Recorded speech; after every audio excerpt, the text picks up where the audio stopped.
नमस्कार मित्रों, astro terminal channel में मैं आप सभी का हार्दिक स्वागत करता हूं और आज का यह एपिसोड धनु राशि के हमारे दर्शकों को समर्पित है जो आशंकित हैं कि उनकी शनि की 7.5 फिर से प्रारंभ होने वाली है।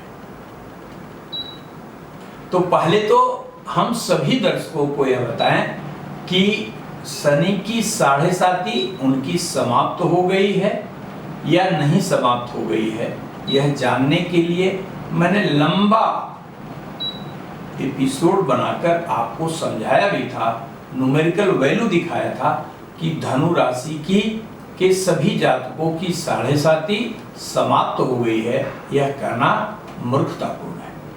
29 अप्रैल 2022 को शनि नामक ग्रह मकर राशि छोड़ के जैसे ही कुंभ राशि में गया, वैसे ही यह शोर मचने लगा कि धनु राशि के सभी जातकों की 7.5 समाप्त हो गई और मीन राशि की प्रारंभ हो गई। यह गलत है। मैंने आपको दिखाया भी था प्रमाण स्वरूप एस्ट्रो टर्मिनल चैनल में स्पेसिफिक 7.5 का प्रोडक्ट खोल के मैंने आप सभी दर्शकों को दिखाया था कि देखिए ये उदाहरण है। और शनि की 7.5 का प्रारंभ होना अथवा समाप्त होना जन्मकालिक चंद्रमा की अवस्था पर निर्भर करता है, अर्थात चंद्रमा और शनि के बीच का जो एंगुलर डिस्टेंस है वह डिफाइन करता है कि 7.5 में आप हैं या नहीं हैं। तो हमारे सभी दर्शक जो धनु राशि के हैं उनको अगर जरा सा भी कोई कंफ्यूजन है कि उनकी 7.5 चल रही है अथवा नहीं चल रही है, तो वो आराम से एस्ट्रो टर्मिनल मोबाइल ऐप को डाउनलोड करके वो अपना देख सकते हैं। अब हम फोकस करते हैं कि क्या 5 जून 2022 को शनि की वक्र गति रेट्रोग्रेड मोशन धनु राशि की समाप्त हुई 7.5 का प्रारंभ करेगा अथवा नहीं करेगा। मैंने कभी वक्र गति या रेट्रोग्रेड मोशन पे आपसे बात नहीं किया, लेकिन मैं इसकी वैज्ञानिकता पर कभी जो है बात अवश्य करूंगा कि रेट्रोग्रेड मोशन कहते किसको है।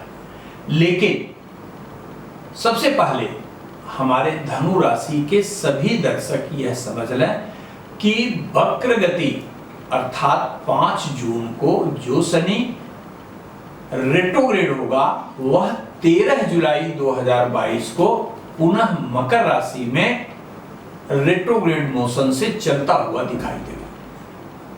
वह वास्तव में प्लेस्ड हो जाएगा, ये उचित नहीं है, ठीक कहना ये बिल्कुल असत्य है।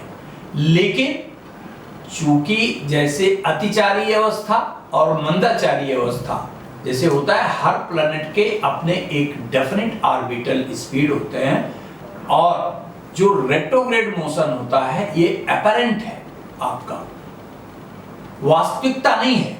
लेकिन यह आपसे जब कोई ग्रह बहुत दूर हो जाए, बहुत दूर चला जाए, तो उसकी स्थिति का अनुमान लगा पाना कि वो आपके करीब आ रहा है या दूर जा रहा है कठिन हो जाता है। यही अवस्था ग्रह की रेट्रोग्रेड कहलाती है। हमें न्यूमेरिकली 13 जुलाई को शनि का जब हम गोचर निर्णित करेंगे तो मकर राशि में शनि को लिखना मजबूरी है, लेकिन हम विशुद्ध रूप से सिर्फ ये नहीं लिखेंगे कि शनि इतने अंश का, हम लिखेंगे शनि इतने अंश का retrograde. What is meaning? It means retrograde means it is clearly indicating कि the basic position of Saturn is in Aquarius, but up to some time this planet is in retrograde motion and that time will be availed in Capricorn.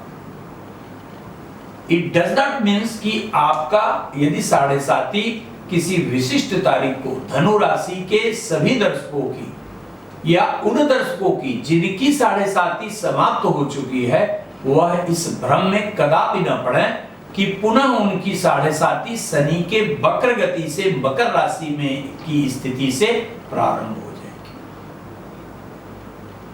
आप एकदम निर्द्वंदता पूर्वक अपना काम करिए।